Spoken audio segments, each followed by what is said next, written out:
पहला क्वेश्चन हमारे स्क्रीन पे ईवीएस का जो 25 जनवरी 2023 को जो एग्ज़ाम हुआ है सीटेट का, उसका जो प्रीवियस ईयर क्वेश्चंस है हम उसको सॉल्व कर रहे हैं। तो पहला क्वेश्चन है, देखिए दिया हुआ है, आप वीडियो का लास्ट तक बनिएगा, स्किप मत करिएगा क्योंकि सारे क्वेश्चन जो हैं आपके लिए इंपॉर्टेंट होने वाले हैं। तो देखिए ये क्वेश्चन जो है रीजनिंग से रिलेटेड है और मैं सभी क्लासेस में कहा हूँ कि रीजनिंग आप एक दो क्वेश्चन की अच्छे अप्रोच रखिए कि आप जब अगर प्रश्न पूछे जाएँ तो उसके करने के अप्रोच अगर अच्छे होंगे तो जल्दी से करके आप अगले क्वेश्चन तक बढ़ जाएंगे। तो देखते हैं, दिया कक्षा 5 की पाठ्यपुस्तक में गोलकुंडा के किले का मानचित्र छपा है। किसका? गोलकुंडा किले का मानचित्र छपा है। इस मानचित्र के दाहिने निचले भाग पर एक पैमाना छपा है जो इस प्रकार है। किस प्रकार है? यानी पैमाना है 1 सेंटीमीटर बराबर 110 मीटर। कितना? 1 सेंटीमीटर बराबर 110 मीटर। अब नीचे क्वेश्चन क्या दिया है, यदि इस मानचित्र पर फतेह दरवाज़ा और पिटला बुर्ज के बीच की दूरी 15.4 सेंटीमीटर है तो इन दो स्थानों की वास्तविक बीच की दूरी। तो देखिए जब भी आपको दिया है, जब 1 सेंटीमीटर बराबर दिया है तो ठीक इसके जगह इसमें करना क्या है, हमें इसमें गुणा करना है किसका? 15.4 से, और जो आएगा उसे हम इसका आंसर चूज़ करके टिक करेंगे। ठीक है, तो ध्यान देखिए, जब आप इसको मल्टीप्लाई करेंगे 110 से 1504 को तो आएगा आपका 1694 मीटर। कितना आएगा? 1694 मीटर। और आपका दिया कितना है? ये किलोमीटर में। तो ध्यान दीजिए, जब 1000 से आप इसको भाग देंगे, किससे? 1000 से भाग देंगे तो यहाँ पे आ जाएगा पॉइंट, यानी कि 1.694 कहाँ दिया है आपका? ध्यान से देखिए, डी वाला ऑप्शन आपका सेम वही दिया है और इस तरह जो डी वाला ऑप्शन टिक करेंगे आप। अगला क्वेश्चन देखते हैं। उससे पहले मैं आप सभी से कहना चाहूँगा कि जो भी लोग चैनल पर नए आए हों या पहली बार विजिट कर रहे हो वो चैनल को जरूर सब्सक्राइब करें और साथ ही बेल आइकन प्रेस करना बिल्कुल ना भूलिएगा। क्लास अच्छा लगे तो क्लास को लाइक भी करिएगा क्योंकि बहुत ज़्यादा एफर्ट मैं अपना इसमें लगाता हूँ कि सारे क्वेश्चंस आपके पास जो है कलेक्ट हो सके, आपके पास एक सीरीज बन सके। उन सभी चीज़ों को करने के लिए मैं अपना पूरा एफर्ट 100% अपना इसमें एफर्ट लेके आता हूँ। ठीक है, तो देखते हैं दूसरा क्वेश्चन। सरकारी कानून जिसके अनुसार कोई भी व्यक्ति सांप को पकड़ व रख नहीं सकता। ये एक कानून आपको बता दिया गया कि सरकारी कानून है जिसके अनुसार कोई भी व्यक्ति सांप को पकड़ व रख नहीं सकता। किस अधिनियम के अंतर्गत आता है? इस अधिनियम को हमें बताना है। पहला है पर्यावरण संरक्षण अधिनियम 1986, दूसरा है जैविक विविधता अधिनियम 2002, तीसरा है वन्य जीव संरक्षण अधिनियम 1972 और चौथा है वन संरक्षण अधिनियम 1980। तो मैं बता दूं कि वन्य जीव, सांप क्या है? वन्य जीव है, इसलिए वन्य जीव संरक्षण अधिनियम, वन संरक्षण नहीं, वन के लिए हमेशा पेड़ का जो रोकथाम होगा वन संरक्षण में आएगा। जैव विविधता जैसे और भी चीज़ें जो हैं उनको जैविक विविधता से जो बायोलॉजिकल डाइवर्सिटी हैं उनसे रिलेटेड चीज़ें इसमें रखी जाएंगी। और पर्यावरण अधिनियम यानी कि पर्यावरण संबंधी जो भी चीज़ें आएंगी वो इसमें रहेंगी। बाकी सी वाला जो आपका ये वन्य जीव के लिए, तो सांप क्या है? आपका वन्य जीव में आता है। तीसरा क्वेश्चन है आपका, राजाजी राष्ट्रीय उद्यान स्थित है।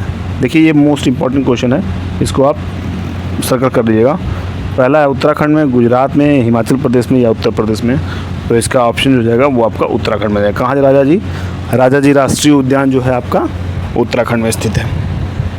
बात करेंगे अगले क्वेश्चन की। अगला क्वेश्चन हमारा चौथे नंबर का है, दिया निम्नलिखित में से कौन सा अनवीकरणीय ऊर्जा का रूप है? अनवीकरणीय ऊर्जा का रूप है यानी कि नॉन रिन्यूएबल। किसका? जो एक से दूसरे फॉर्म में न जा सके। तो सोलर एनर्जी यानी सौर ऊर्जा, भूतापीय ऊर्जा, प्राकृतिक गैस या ज्वारीय ऊर्जा। तो जो इसका सही ऑप्शन है आपका, ध्यान देखिए, प्राकृतिक गैस। क्या है? प्राकृतिक गैस।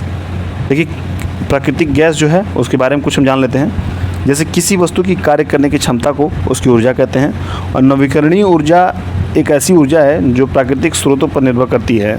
इसमें सौर ऊर्जा, भूतापीय ऊर्जा, पवन, ज्वार, जल और बायोमास के विभिन्न प्रकारों को शामिल किया जाता है। और नवीकरणीय ऊर्जा वे ऊर्जा स्रोत हैं जो प्राचीन काल से या बहुत अधिक लंबी अवधि से पृथ्वी पर संचित हैं। वे और नवीकरणीय ऊर्जा के स्रोत कहलाते हैं। ये ऊर्जा संसाधन सीमित हैं। इसका अर्थ ये है कि संसाधन एक बार उपयोग कर लिए जाएँ तो ये समाप्त हो जाएंगे। प्रमुख प्रकार के और नवीकरणीय ऊर्जा स्रोत निम्न हैं: कोयला, तेल और प्राकृतिक गैस। ठीक है, जैसे आप कोयले का यूज़ जो है ना वो दोबारा आप नहीं कर सकते हैं, आप प्राकृतिक गैस का यूज़ दोबारा नहीं कर सकते हैं, आप तेल का यूज़ दोबारा नहीं कर सकते हैं क्योंकि वो अब जो है रीन्यूएबल नहीं है, दोबारा यूज करने योग्य नहीं रह जाता है। बात करेंगे पाँचवें क्वेश्चन की। दिया है कि निम्न में से कौन सा केंद्र शासित प्रदेश बंगाल की खाड़ी के तट पर स्थित है?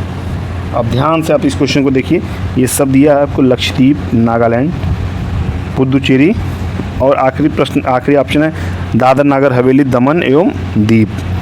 तो इसका सही ऑप्शन जो हो जाएगा पुदुचेरी। क्या हो जाएगा? पुदुचेरी। जब आप भारत का नक्शा आप जब ड्रा करेंगे कुछ इस तरह से आएगा, और यहाँ से जब इस तरह आएगा, इस तरह, तो पुदुचेरी आपका यहाँ भी पड़ेगा और यहाँ भी पड़ता है, ठीक है। तो इस साइड पड़ेगा और इस साइड पड़ेगा। तो ध्यान से देखेंगे आप, तो थोड़ा नक्शा जो है बहुत ज़्यादा, इसको आप सीरियस मत लीजिएगा।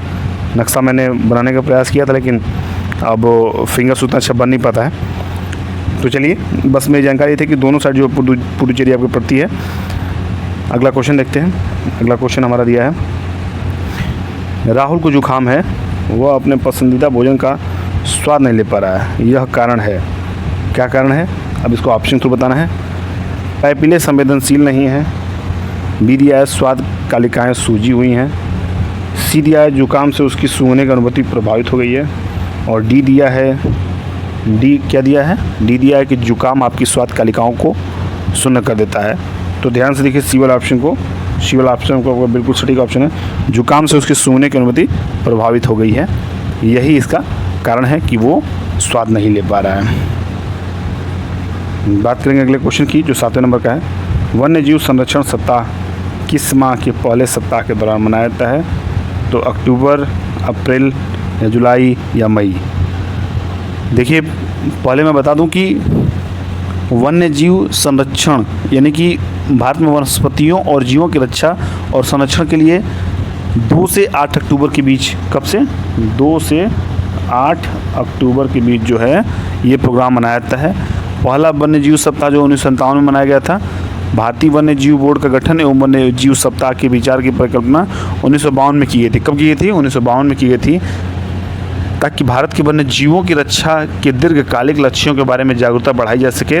प्रारंभ में 1955 में वन्य जीव सप्ताह के रूप में अपग्रेड किया गया। तो कब से कब मनाया जाता है? ये अक्टूबर आपका ऑप्शन में हो जाएगा। देखिए, इसको आप घेरा बना लीजिएगा, 2 से 8 अक्टूबर। बात करेंगे 8वें क्वेश्चन की। देखिए, जल संग्रहण एवं संरक्षण में योगदान के लिए 2015 में किसने स्टॉकहोम जल पुरस्कार जीता था? तो किसने जीता था? राजेंद्र सिंह ने, या सुंदरलाल बोगड़ा ने, या मेधा पाटकर ने,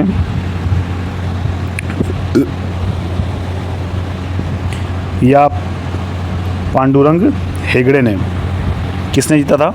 इसका ऑप्शन हमें बताना है। तो ध्यान से देखिए, जो आपके राजेंद्र सिंह थे, इन्होंने ये पुरस्कार था 2015 में स्टॉकहोम में जीता था इन्होंने।